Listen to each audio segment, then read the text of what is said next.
할렐루야. 이 시간 오신 여러분들 주님의 이름으로 사랑하고 축복합니다. 함께 하나님의 말씀 보시겠습니다. 요한복음 21장 1절에서 6절 말씀입니다. 요한복음 21장 1절에서 6절 말씀 우리 한 절씩 교독하시도록 하겠습니다. 그 후에 예수께서 디베랴 호수에서 또 제자들에게 자기를 나타내셨으니 나타내신 일은 이러하니라.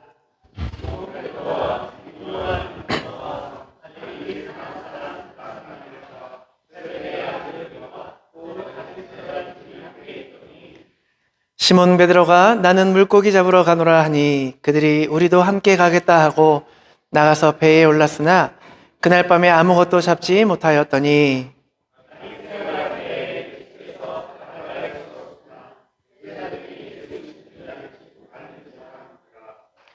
예수께서 이르시되 얘들아 너희에게 고기가 있느냐 대답하되 없나이다. 오른편에 던지라 그리하면 잡으리라 하시니 이에 던졌더니 물고기가 많아 그물을 들 수 없더라. 아멘. 지난주 중이었어요. 네. 저희 아내가 이제 시험 기간이어가지고 시험을 보고 집으로 들어왔는데 원래 이제 문을 열고 들어오면 왔어요라도 뭐 이런 인사를 해야 되는데 아무 말 없이 조용히 있더라고요. 그래서 무슨 일인가 하고 이제 갔더니 이제 펑펑 울고 있는 거예요.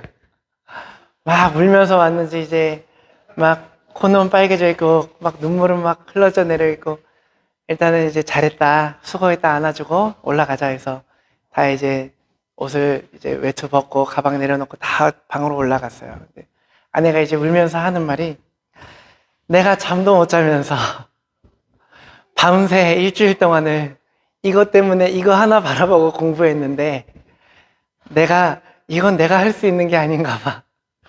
막 이러면서 막 울더라고요. 근데 그 와중에 저는 이제 베드로가 생각이 나더라고요. 아내는 울고 있는데 밤새 잠도 안 자가면서 물고기를 낚으려고 그물을 던졌는데 밤이 새도록 수고했는데 한 마리의 물고기도 잡지 못한 베드로의 마음이 이랬을까 이런 생각이 들더라고요. 그러면서 오늘은 이 말씀을 좀 나눠보자. 그래서 제가 그러면서 2022년을 한번 돌아봤습니다. 돌아보면서 나는 과연 올 한 해를 살아오면서 이제 다음 주 성탄주일이 되면은 이제 주일이 끝나는데 2022년 나는 과연 내 인생을 돌아봤을 때 난 무엇을 이루었고 과연 내 인생은 성공한 한 해라고 말할 수 있을까? 아니면 실패한 한 해라고 말할 수 있을까? 이렇게 생각을 좀 해보게 되더라고요. 오늘 말씀 나누면서 여러분들 앞에도 이제 나의 한 해를 돌아보시며 여러분들의 한 해를 돌아보시며 나는 성공한 삶을 살았는지 실패한 삶을 살았는지 돌아보는 시간을 가지면 좋겠습니다. 여러분 예수님께서 십자가에 못 박혀 죽으시죠. 근데 죽으시기 전날 이제 제자들에게 떡을 떼시며 또 포도주를 주시며 너희가 이제 날 다 버릴 거다라고 얘기를 합니다. 네, 제자들이 아니 그게 무슨 소리입니까? 벌쩍 뛰면서 얘기를 합니다. 그러면서 또 예수님께서 내가 죽은 다음에 다시 살아날 건데 너희보다 먼저 갈릴리에 갈 것이다 라고 얘기를 하시죠. 실제로 예수님이 십자가에 못 박혔을 때 그 12제자들 중에 누가 있었을까요? 아무도 없었어요. 여자 제자들만 있었죠. 네. 그리고 예수님께서 또 그 전에 베드로가 말고의 길을 잘랐던 날 또 예수님께서 베드로에게 말합니다. 네가 닭이 2번 울기 전에 나를 3번 부인할 거다라고 얘기를 합니다. 베드로는 절대 안 그럴 거라고 나는 주님을 배신하지 않겠습니다. 나는 목숨을 다해 주님을 따르겠습니다. 얘기를 합니다. 절대 안 그런다고 했는데 가룟 유다가 예수님을 배반하고 예수님을 팝니다. 그러는 중에 이제 베드로를 알아보는 사람들에게 나는 예수님을 모른다. 예수님을 저주하고 부인하고 도망가지요. 오늘 이 본문을 보면요. 예수님은 자기를 배신했던 제자들에게 복수하지 않으십니다. 우리는 여러분 어때요? 여러분 배신당해 보신 경험 있으시잖아요. 있으시죠? 한 번쯤은? 어때요? 막 이를 갈며 내가 언젠가는 복수할 거야. 막 이렇게 하기도 하고 그렇지 않습니까? 그런데 예수님께서는 자기를 배신한 제자들, 자기를 저주했던 제자들에게 다시 오늘 본문에서는 찾아가십니다. 여러분, 예수님은요, 때로는 우리가 예수님을 배신했다 할지라도, 아니면 때로는 우리는 우리 인생에서 실패했더라도 너 왜 나 배신했냐? 너 왜 인생 그렇게 살아서 실패했냐라고 안 하시고 끝까지 우리를 기억하시고 찾아오십니다. 그런 분임을 여러분 기억하시기 바랍니다. 여러분, 우리가 성경에서 처음으로 실패했던 사람이 나와요. 누가 나올까요? 창세기에 보면 아담과 하와가 나옵니다. 이제 하나님께서 선악을 알게 하는 나무를 먹지 말라고 하셨는데, 이제 아담과 하와가 뱀의 유혹을 이기지 못하고 먹고 실패를 하죠. 때로는 제가 이 창세기를 보면서 생각하는 게 있어요. 이 아담과 하와를 생각할 때마다, 아니, 다 누릴 수 있는데 왜 그거를 탐냈을까? 왜 탐내서 우리를 이렇게 힘들게 살게 하나? 이런 생각을 좀 가질 때가 있어요. 그리고 하필 하나님께서는 왜 그 선악과를 좀 그렇게 먹으면 안 되는 중요한 거라면 구석진 곳에, 좀 가기 힘든 곳에, 이런 좀 보이지 않는 곳에 두셔서 좀 우리가 아담과 하와가 눈으로 유혹을 받지 못하게 좀 하실 것이지, 왜 동산 중앙에 두셔서 왔다 갔다 하면서 쉽게 볼 수 있도록 그렇게 놓으셨을까? 저는 항상 이런 의문이 들더라고요. 그리고 또 이런 의문이지요. 아담과 하와는 본인들이 잘못해서 죄를 받고 에덴 동산에서 쫓겨났다 하더라도, 이제 아담은 출산의 고통을 겪고 아담은 수고하며 땀을 흘려야 이제 소산을 얻고 땅의 소산을 얻을 것이며, 아담과 하와는 본인들이 잘못했다 쳐도 왜 우리까지 그런 벌을 받아야 되나, 이런 생각이 들 때가 있더라고요. 그런데요, 그 이유가 있더라고요. 말씀을 묵상하고 또 이렇게 기도하다 보니까 이 선악을 알게 하는 나무를 한마디로 설명을 하자면 바로 하나님의 주권이거든요. 하나님의 주권. 자, 예를 한번 들어볼게요. 여러분 중에 한 분이 이제 어디 타지로 한 2년에서 3년 정도 출장을 가시게 됐다고 해봐요. 근데 차가 있는데 그냥 두면은 또 이게 손해잖아요. 보험료는 나갈 거고. 그러니까 이거를 저에게 이제 줬다고 목사님, 저 이제 3년 동안 멀리 좀 출장을 가는데 그동안 쓰세요 하고 저한테 차를 빌려줬단 말이죠. 그럼 저는 감사합니다. 너무 제가 잘 쓰고 관리도 잘하고 얌전히 돌려드릴게요. 처음에 이렇게 얘기하겠죠. 근데 차를 잘 타다 보니까 어느 날 뭘 찾으려고 글러브 박스를 열었는데 거기 이제 자동차 등록증이 나오는 거예요. 이거 명의만 바꾸면 이 차 내 거가 될 수가 있겠는데? 아니면 이거 다른 사람한테 팔면 이거 내 돈이잖아. 그래서 그 자동차 등록증을 가지고 제가 다른 사람에게 팔았다거나, 아니면은 등록증의 명의를 바꿔서 제가 제 걸로 했다거나 해보세요. 여러분들 어떠시겠습니까? 이 아담과 하와가 먹은 선악과가요, 바로 이 자동차 등록증이거든요. 그게 무슨 말이냐면, 아담과 하와는 에덴 동산을 마음껏 누릴 수가 있지만, 제가 자동차 등록증을 볼 때마다, 혹은 아담과 하와가 선악과를 볼 때마다 이렇게 생각을 해야 되는 거예요. 이 자동차 내 거 아니지. 이 에덴 동산 내 거 아니지. 하나님이 나에게 맡기신 거지. 내가 다시 돌려드려야 되는 거지. 그걸 생각해야 되는 거거든요. 하나님이 잠깐 나에게 맡겨주신 거지. 그런데 선악과를 볼 때마다 하나님이 우리의 주인됨을 인정해야 되는 거고, 하나님의 통치 아래에 있는 게 바로 우리의 존재다라는 것을 항상 보면서 확인해야 된다는 거죠. 그런데 아담과 하와가 선악과를 따먹었다는 건 단순히 선악을 알게 하는 나무 열매 하나 먹었다는 게 아닙니다. 하나님에 대한 반역을 얘기를 하는 거예요. 내 삶의 주인이 나다. 창세기 3장에서 1절부터 5절을 보시면 선악과를 따먹는 과정이 쭉 나오지 않습니까? 근데 뭐라고 얘기를 나오면 뱀이 유혹을 하는데 이거 먹으면 하나님처럼 될 거야 라고 얘기를 해요. 저 자동차 등록증만 있으면 이 차 내 거가 될 수 있어. 이 유혹인 거죠. 선악과를 따먹은 게 바로 이러한 의미라는 겁니다. 저희가 오늘 실패에 대한 얘기를 하는데 왜 이 선악과에 대한 얘기가 나왔냐면, 우리가 실패라고 생각되어지는 모든 것들이 바로 여기서부터 시작을 하게 되는 겁니다. 내 거다. 오늘 본문을 보니까요, 실패할 때 오는 현상들이 좀 나와요. 첫 번째로는요, 체념을 하게 되고 포기를 하게 됩니다. 3절을 보니까 시몬 베드로가 뭐라고 얘기를 하냐면, 나는 물고기 잡으러 가노라, 그렇게 얘기를 합니다. 나는 그냥 예수님이 죽고 나서 우리가 예수님이 다시 이스라엘 들어가면, 예루살렘 성 들어가면 우리가 한 자리 하고 로마인들 다 통치 무너뜨리고 한 자리씩 할 줄 알았는데 그게 아니었어요. 너무나도 초라하게 십자가에서 죽으시니까 베드로가 허무한 감에 나는 그냥 다시 원래 3년 전 내 일이었던 물고기나 잡으러 가야겠습니다 했더니 다른 제자들이 어때요? 그래, 같이 가자 하고 같이 가게 되는 거죠. 여러분, 나쁜 말, 부정적인 말들, 그런 생각들은 전염이 빠릅니다. 넘어지는 것은요, 순간입니다. 여러분, 이스라엘 백성들이 여리고성을 함락할 때에 하나님이 이제 하루에 한 바퀴씩, 나머지 7번째 날은 7바퀴를 돌고 크게 소리를 지르라고 얘기를 했는데, 말씀을 하셨는데, 성을 도는 동안 아무 말도 하지 말라고 얘기를 하십니다.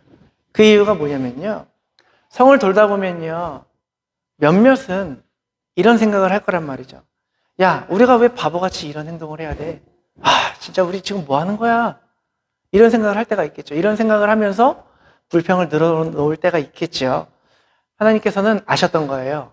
한 명이 불평을 하기 시작하면 그것이 계속 전염이 되고 전염이 돼서 너도 나도 계속 불평이 나온다는 것을 아시고, 아무에게도 어떠한 말도 하지 말라고, 부정적인 생각을 한다 하더라도 입 밖으로 내뱉지 못하도록 하나님이 그 입을 막아주신 거죠. 막도록 하신 거죠.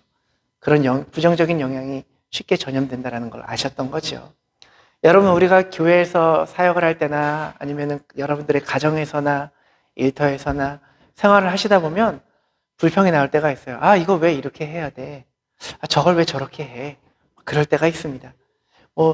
생각하는 것까지 제가 뭐라고 할 수는 없지만, 물론 마태복음 15장 19절 보면은 마음에서 나오는 죄 7가지 죄가 나오는데 그 중에 첫 번째가 악한 생각이지만, 이제 우리가 여러분들의 삶 가운데 살다 보면은 부정적인 생각들과 또 부정적인 말들이 나올 때가 있거든요.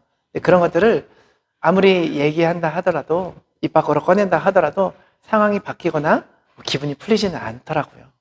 부정적인 영향은 계속 미치게 되는 겁니다. 여러분, 내 생각대로 바꾸려고 해봤자 계속 그 사람과 마찰만 일어나게 됩니다. 여러분들을 힘들게 하는 어떠한 상황이 있다면, 어떠한 여러분들의 마음 가운데, 여러분들의 생각 가운데 부정적인 생각이 나온다면, 그것을 위해서 혹은 그 사람을 위해서 기도하시는 게 바로 우리 성도의 해야 할 일일 줄 믿습니다. 그리고 두 번째로는 어떻게 실패했을 때 나오는 현상이 뭐냐면요, 좌절과 절망에 빠지게 됩니다. 오늘 본문 3절 하반절을 보시니까 배에 올랐으나 그날 밤에 아무것도 잡지 못하였더니 라고 얘기를 하죠. 여러분, 베드로의 직업이 뭡니까? 어부였어요. 제자로 부름받기 전에 평생 고기 잡으며 살았던 사람입니다. 물고기 잡는 기술이 있었던 사람이에요. 어디서 났는지 모르겠지만 배도 있었고 또 이 그물도 있었습니다. 밤이 새도록 수고해서 그물을 던졌는데 한 마리도 잡지를 못했단 말이죠. 아마 이제 텅 빈 그물을 건져 올릴 때 이제 손맛이라고 있잖아요. 베드로는 알았을 거예요. 이번에도 또 비었구나. 내 그물에는 아무것도 없구나. 내가 할 수 있는 게 이제는 아무것도 없구나. 이 어부마저, 이 물고기 잡는 일마저도 이제는 내일이 아닌가? 앞이 캄캄했을 겁니다. 아마 저희 아내가 느꼈던 그런 감정이었겠죠. 이것이 무엇이냐면, 여러분들이 살아가면서 여러분들이 의지할 수 있었을 것 같은 것 하나씩은 있으시잖아요. 내가 이거 하나면 그래도 굶지는 않겠구나 생각했던 여러분들만의 그물이 있을 거란 말이죠. 그런데 우리는 살면서 때로는 여러분들의 그 그물, 텅 빈 그물을 마주하게 될 때가 옵니다.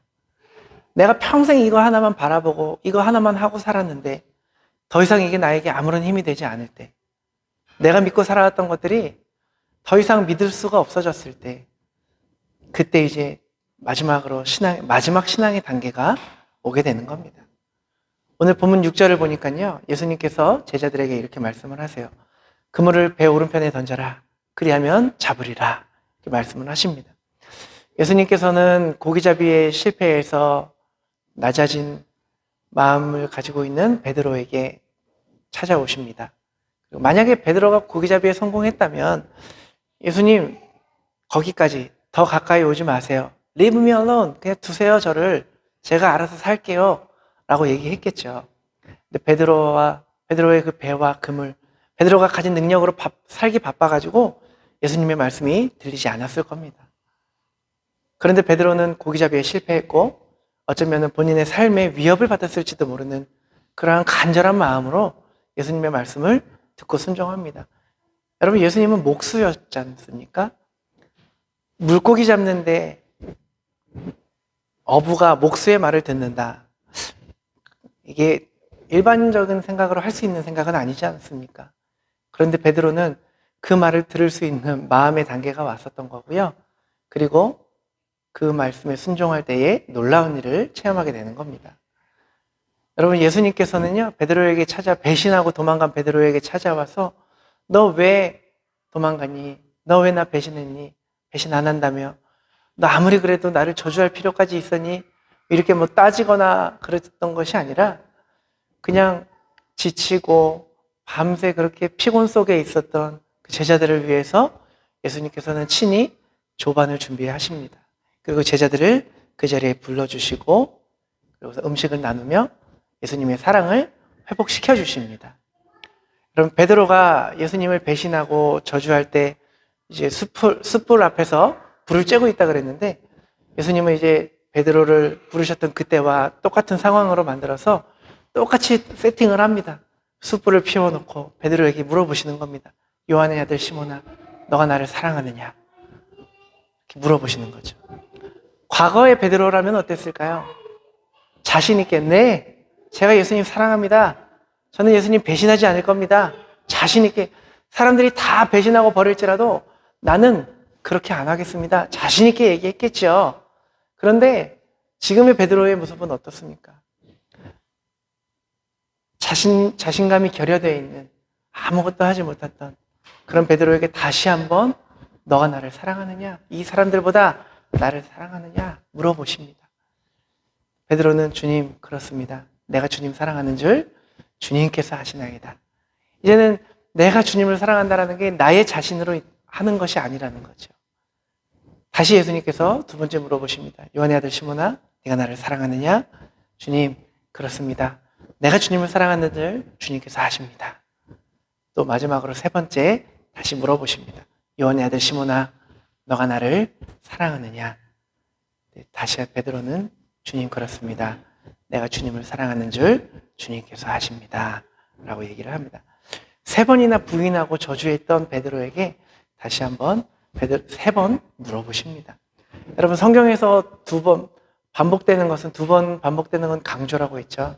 세 번은 완전함을 뜻한다고 했지 않습니까? 예수님은 이렇게 세 번을 물어보시면서 완전히 배신했던 베드로에게 다시 한번 완전한 사랑을 심겨주시는 거죠. 여러분, 우리의 삶 속에서 우리는 때로는 실패합니다. 실패하고 좌절을 경험합니다. 그런데요, 그러한 삶 가운데에서요, 우리 주님에 대한 완전한 사랑을 회복할 때 또 주님께서 우리에게 사명을 감당하도록 해주십니다. 저도 이제 목사지만 때로는 이제 설교하고 내려오고 혹은 집에 오면 일주일 동안 힘들 때가 많아요. 이 설교 말씀을 준비한다는 게 막 쉽게 그냥 말씀을 묵상하다가 그래 이거 하자 이렇게 나오는 게 아니라 한 주 동안 오늘 집에 돌아가면 이제 다음 주는 무슨 설교를 해야 되나 계속 고민하고 말씀 묵상하고 일주일을 그렇게 살아야 되거든요. 이제 설교 단위에서 저도 때로는 저의 그물을 이거 하나 믿고 살아왔는데 때로는 그렇게 텅 빈 그물을 마주하고 실패를 경험할 때가 있는데 그럴 때 주님께서 저에게 너 기도했니? 말씀 받니? 말씀을 해주시더라고요. 제가 기도하며 또 말씀 보며 주님에 대한 사랑을 다시 회복할 때에 주님께서도 저를 말씀으로 풍요롭게 해주십니다. 제가 그렇듯이 여러분들의 삶 가운데에서 여러분이 믿어왔던 것들, 여러분들이 이거 하나면 내가 그래도 내 인생 아니면 내 가족 책임질 수 있어. 그거 하나 믿고 살아가셨을 때에 때로는 그것이 여러분들에게 아무것도 없는 것이 되고 실패를 하게 되고 좌절을 경험하게 하실지라도 그럴 때에 다시 한번 하나님께서, 예수님께서, 주님께서 여러분들을 부르고 계시는구나. 내가 나의 삶을 내 것이라고 생각했구나. 내가 하나님이 나의 삶의 주권자이신데 내가 나의 삶의 주권자가 되려고 했구나라는 것을 다시 한번 깨달으시고 내가 나의 삶을 주님께 맡겨드립니다. 기도하고 하나님에 대한 사랑을 회복하고 또 이 땅 가운데에서 내가 어떠한 사명을 가지고 살아가야 되는지를 다시 한번 회복되어지는 그런 시간들이 되기를 축복합니다. 여러분, 예수님께서 베드로를 부르실 때 네가 나를 사랑하느냐 3번 물어보실 때에 요한의 아들 시몬아 라고 얘기를 합니다. 예수님께서는 이제 너는 반석이다 해서 베드로라는 이름을 지어주셨죠. 그런데 갈릴리 해변에서 고기 잡고 있던 베드로를 처음 부르셨을 때처럼 베드로라고 하지 않고 요한의 아들 시몬아 라고 부르십니다. 너가 어떤 사람인지 내가 잘 안다. 너가 실패하고 낙심하고 넘어져 있고 너무나도 자존감이 결여되어 있고 작아져 있는 너의 상태를 다 안다. 하지만 내가 너를 부를 때 다시 일어나라. 이렇게 예수님의 숨은 의도가 있었던 거지요. 여러분의 2022년 돌아보실 때에 이룬 게 없는 것 같고 난 올 한 해 뭐 하며 살았나? 신앙생활 혹은 인간관계 혹은 나의 사업 이런 것들이 실패했다라고 여겨지신다면 사람들은 실패할 때에 혹은 배신할 때에 다시는 마주치고 싶지 않아 합니다. 등 돌리고 떠나갈지라도 무능한 사람, 실패한 사람 다시 쓰려고는 하지 않습니다. 그러나 하나님께서는 실패한 우리들에게 찾아오시고 또 우리를 회복시켜 주시는 것을 여러분 믿으시길 바랍니다. 예수님께서는 도망간 베드로를 찾아가셔서 사랑을 회복시켜 주시고 사명을 회복시켜 주셨습니다. 그리고 18절에 베드로에게 이렇게 말씀을 하십니다. 내가 진실로 너에게 이르노니 네가 젊어서는 스스로 띠띠고 원하는 곳으로 다녔거니와 늙어서는 내 팔을 벌리리니 남이 내게 띠띠우고 원하지 아니하는 곳으로 데려가리라. 이게 무슨 말씀이냐면요. 주님께서 주신 사명 감당하다가 순교하겠다. 베드로는 이 말대로 십자가에 거꾸로 박혀서 죽잖아요. 순교로 하나님께 영광을 돌리게 될 것이다 라고 얘기를 한 겁니다. 세상에서 하나님 만났어요. 여러분들의 삶이 실패했어요. 하나님이 만나주셨어요. 회복이 됐습니다. 사랑이 회복됐고 사명이 회복되었습니다. 그러면은 좀 잘 나가야 되는데 그렇게 좀 그런 것을 기대해 볼 만도 한데 인생의 마지막이 순교다, 어려운 길을 간다, 십자가의 길을 간다 이런 길을 갈 거라고 할 때 여러분들 마음은 어떠시겠습니까? 그러면서 예수님께서 나를 따르라 라고 얘기를 하십니다. 여러분들의 마음은 어떠시겠습니까? 결과가 너의 기대와는 다르다 할지라도 너는 이 길을 가라, 나를 따르라, 십자가의 길을 가라라는 거죠. 인생의 목적을, 인생의 방향을 분명히 하라는 겁니다. 출세하거나 명예나 혹은 부자가 되는 게 인생의 목적이 되는 게 아니라 주님을 따르는 그 길, 주님을 바라보며 나아가는 그 길을 끝까지 따라가는 것, 그것이 여러분들의 삶의 성공이고 여러분들의 인생의 비전이 되게 하라는 것입니다. 여러분, 근데 이 말씀을 듣고 베드로가 처음에는 뭐라고 얘기했는지 아세요? 21절 보니까요. 이 베드로가 그를 보고 예수께 여짜오되 주님, 이 사람은 어떻게 되겠사옵니까? 라고 얘기를 합니다. 이 사람, 보니까 요한이 옆에 있는 거예요. 그러니까 예수님, 왜 저만 그런 일을 당해야 됩니까? 얘는 어떻게 되는데요? 왜 나만 이런 수고해야 됩니까? 이렇게 요한은요, 이렇게 물어보는 겁니다. 예수님께서 22절에 이렇게 말씀을 하십니다. 내가 올 때까지 그를 머물게 하고자 할지라도 내게 무슨 상관이냐? 너는 나를 따르라. 이렇게 얘기를 하십니다. 그 인생 어떻게 됐든 상관하지 말라는 겁니다. 우리가 때로는 신앙생활, 신앙인으로 살아가다 보면서 믿지 않는 사람들 혹은 믿는 사람들 나보다 더 잘 되는, 다 잘 나가고 이런 것을 볼 때가 있어요. 그럴 때 우리는 하나님, 왜 저만 이래요? 저 사람은요, 왜 저만 이렇습니까? 이렇게 얘기할 때가 있습니다. 그런데 예수님께서는 말씀하십니다. 저 인생 상관하지 말고 너 인생 살아라. 라고 얘기를 하는 겁니다. 자꾸 바라보지 말라는 거예요. 제가 이제 설교 시간에 이런저런 말을 하면서 이제 그런 것들이 아재 개그가 되면서 이제 막 퍼지는데, 오늘도 한 가지를 준비를 해왔는데, 여러분, 비교라는 말이 있죠. 비교하다. 근데 비교할 때 우리에게 오는 현상이 있는데, 그거를 제가 이제, 그걸 뭐라 그러죠? 오늘 띄우면은 얘기를 하는 거를, 삼행시, 이행시를 제가 준비를 했습니다. 비교, 이행시예요. 여러분 한번 운을 띄워주세요. 비참해지거나 교만해진다. 여러분, 우리가 옆 사람, 남들과 비교하며 살다 보면요, 내가 남보다 좀 더 잘났다고 생각할 때에 우리는 교만해질 수 있고요, 혹은 내가 남보다 좀 더 못한 삶을 살았다라고 생각할 때에 비참해질 수 있습니다. 비교하며 살지 말라는 겁니다. 하나님 바라보며 그 길 가라는 거예요. 남들이 어떤 삶을 살든 신경 쓰지 마시고 가라는 거죠. 오늘 찬양에도 우리가 고백했지 않습니까? 내 생명까지도 주님께 드립니다. 오늘 첫 찬양 그렇게 했지 않습니까? 주님의 이름을 높이고 예배하는 것.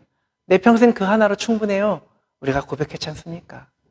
다른 사람 보지 마시고, 다른 상황 보지 마시고, 올 한 해 돌아보면서 내가 뭘 이루었나, 내가 뭘 했나, 이런 생각에 뭐 다 놓친 것 같고, 생각했던 삶을, 여러분들이 기대했던 삶을 살지 못했다 하더라도요, 여러분이 지금 이 순간 주님을 끝까지 붙잡고 있다면, 주님에 대한 사랑이 있고 주님에 대한 사명이 있다면 2022년 성공하신 겁니다.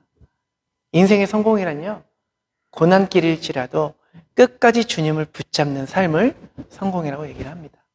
여러분, 우리가 그동안 믿고 의지하던 것들이 소용없는 것임을 깨닫게 하시고, 또 주님이 우리와 함께 하실 때에 그것이 바로 의미 있는 삶인 것을 하나님께서 여러분들에게 알게 하시는 것입니다. 여러분, 이 시간에 부활하신 예수님께서 여러분들에게 찾아오셔서 모든 것보다 나를 사랑하느냐 물으신다면 여러분 뭐라고 대답하시겠습니까? 다 버리고 나를 따를 수 있겠냐? 뭐라고 어떻게 하시겠습니까? 내 양을 먹이라, 내 양을 치라 말씀하시면 여러분 어떻게 대답하시겠습니까? 여러분들의 삶의 자리에서 예수님을 만나고 그 은혜를 누리시길 바랍니다. 오늘 말씀의 배경이었던 갈릴리는 이제 베드로의 삶의 자리였죠. 베드로가 생활했던 삶의 터전입니다. 베드로는 교회 와서 예수님 만나고 막 그랬던 것이 아니에요. 성전에서 예수님 만나고 그랬던 것이 아닙니다. 그 자리에서 똑같은 삶을 살아가고 있는데 예수님이 찾아와 주셨기 때문에 예수님을 만나게 되는 것이죠. 여러분들의 삶의 자리에서, 여러분들의 삶에서 무엇을 이루든 이루지 못했든 여러분들의 삶을 살아가실 때에 예수님께서 여러분들에게 찾아와 주시고 여러분들에게 말씀해 주시고 또 사랑을 회복시켜 주시고 또 여러분들에게 사명 감당할 수 있는 힘을 주실 것을 여러분 믿으시기를 바랍니다. 한 주간 여러분들 살아가시면서 매 순간순간 부활하신 예수님을 만나고 동행하시기를 축복합니다. 기도하시겠습니다.